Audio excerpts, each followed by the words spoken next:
ఈరోజు బైబిల్ అధ్యయనం అపోస్తలుల కార్యములు 23వ అధ్యాయం 16 నుండి 35 వచనాలు. ప్రార్థన. ప్రియమైన దేవా, మేము మీ వాక్యాన్ని చదివినప్పుడు మా మనస్సులను పునరుద్ధరించి మాకు అవగాహన కల్పించండి. మీరు మా సమయాన్ని ఆశీర్వదించి మీకు దగ్గరగా రావడానికి మాకు సహాయం చేయండి. యేసు నామంలో ఆమెన్. అపోస్తలుల కార్యములు 23వ అధ్యాయం 16వ వచనం నుండి. అయితే పౌలు మేనల్లుడు వారు పొంచియున్నారని విని వచ్చి కోటలో ప్రవేశించి పౌలుకు ఆ సంగతి తెలిపెను. అప్పుడు పౌలు శతాధిపతులలోనొకనిని తన యొద్దకు పిలిచి, ఈ చిన్నవానిని సహస్రాధిపతి యొద్దకు తోడుకుని పొమ్ము, ఇతడు అతనితో ఒక మాట చెప్పుకొనవలెనని ఉన్నాడనెను. శతాధిపతి సహస్రాధిపతి యొద్దకతని తోడుకునిపోయి, ఖైదీ అయిన పౌలు నన్ను పిలిచి, నీతో ఒక మాట చెప్పుకొనవలెనని ఉన్న ఈ పడుచువానిని నీ యొద్దకు తీసుకుని పొమ్మని నన్ను అడిగెనని చెప్పెను.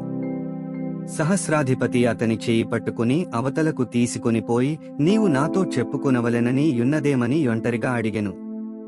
అందుకతడు, నీవు పౌలును గూర్చి సంపూర్తిగా విచారింపబోవునట్టు అతనిని రేపు మహాసభ యొద్దకు తీసుకుని రావలెనని నిన్ను వేడుకొనుటకు యూదులు కట్టుకట్టియున్నారు. వారి మాటకు నీవు సమ్మతింపవద్దు. వారిలో 40 మంది కంటే ఎక్కువ మనుష్యులు అతని కొరకు పొంచియున్నారు. వారు అతని చంపు వరకు అన్నపానములు పుచ్చుకొనమని ఒట్టుపెట్టుకునియున్నారు. ఇప్పుడు నీ యొద్ద మాట తీసుకొనవలెనని కనిపెట్టుకుని సిద్ధముగా ఉన్నారని చెప్పెను. అందుకు సహస్రాధిపతి, నీవు ఈ సంగతి నాకు తెలిపితివని ఎవనితోనూ చెప్పవద్దని ఆజ్ఞాపించి ఆ పడుచువానిని పంపివేశెను.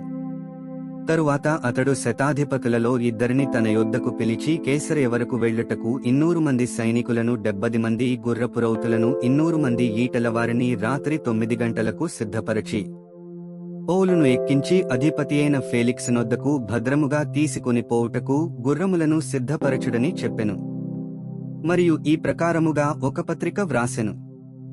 మహాఘనత వహించిన అధిపతి అయిన ఫేలిక్స్కు క్లోదియ లూసియ వందనములు. యూదులు ఈ మనుష్యుని పట్టుకుని చంపబోయినప్పుడు అతడు రోమీయుడని నేను విని సైనికులతో వచ్చి అతనిని తప్పించితిని. వారు అతని మీద మోపిన నేరమేమో తెలిసికొనగోరి నేను వారి మహాసభ యొద్దకు అతనిని తీసుకుని వచ్చితిని. వారు తమ ధర్మశాస్త్రవాదములను గూర్చి అతని మీద నేరము మోపిరేగాని మరణమునకైనను బంధకములకైనను తగిన నేరము అతనియందేమియూ కనుపరచలేదు. అయితే వారు ఈ మనుష్యుని మీద కుట్రచేయనయున్నారని నాకు తెలియవచ్చినందున వెంటనే అతని నీ యొద్దకు పంపించితిని. నేరము మోపినవారు కూడా అతని మీద చెప్పవలెనని యున్న సంగతి నీ ఎదుట చెప్పుకొననాజ్ఞాపించితిని. కాబట్టి అతడు వారికాజ్ఞాపించిన ప్రకారము సైనికులు పౌలును రాత్రివేళ అంతిపత్రికి తీసుకునిపోయిరి. మరునాడు వారతనితో కూడా రౌతులను పంపి తాము కోటకు తిరిగివచ్చిరి. వారు కేసరేకు వచ్చి అధిపతికి ఆ పత్రిక అప్పగించి పౌలును కూడా అతని ఎదుట నిలువబెట్టిరి. అధిపతి ఆ పత్రిక చదివినప్పుడు ఇతడు ఏ ప్రదేశపువాడని అడిగి, అతడు కిలికియవాడని తెలిసికొని, నీమీద నేరము మోపువారు కూడా వచ్చినప్పుడు నీ సంగతి పూర్ణముగా విచారింతునని చెప్పి హేరోదు అధికార మందిరములో అతనిని కావలి అందించవలెనని ఆజ్ఞాపించెను. 35 వచనాలు చదివియున్నాము. ముగింపు ప్రార్థన. సర్వశక్తిమంతుడైన దేవా, నీవే మార్గము, సత్యము మరియు జీవము.